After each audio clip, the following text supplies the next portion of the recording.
台中代理处理移交废弃物的汉记工程公司去互当地民众也个环保团体指控，讲对2022年开始连续车3年超过法定许可标准，也就是300天的操作日，今年搁再违规啊！这7回排放第二新也超过标准，批评市政府故在因安尼伫遐乱收。啊，那环保局讲是有今年罚60多万，年底呢，这个许可证也到期啊，会严格来审查。 汉其违法超商，因勒令立即停工。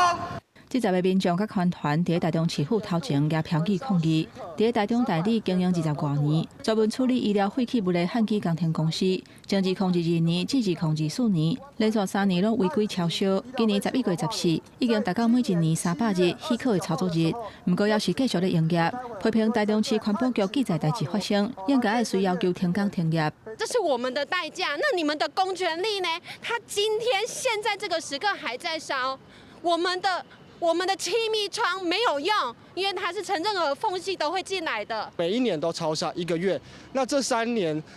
超销的情况累积下来，环保局仅开罚了16万，也就是说，他每年超销的成本只有5万元，难怪他现在还敢这样，就是肆无忌惮的去超销。暗内这个烟当讲，白色的烟要是一直闻出来。 款团协调今年11月18开始连续4天，汉基公司伫咧超过许可的操作日了后，也是继续咧营业排放气体的画面。台中市环保局表示，今年7月到9月去汉基公司稽查2届，发现第二新排放超标，而且调出操作的记录，发现这3年操作的工数拢超过许可。马以空无法分别裁罚48万甲16万，不过目前若照法规，无法度要求业者停业。 操作天数的一个超标，但是对于它的一个操作量的部分，还在我们空污的一个合可范围内，所以并没有超标的一个情形。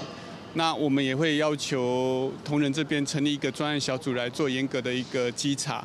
目前业者并无对外回应。台中市府强调讲，这个业者是立管的对象，过去3年拢总稽查87届，发现违反空污法甲废弃物清理法拢总10届，计共裁罚321万1000块。 不过嘛，讲施工时并无稽查许可操作日这个项目，因为业者甲级废弃物处理许可证，2025年年底会到期，所以一定会严格审查。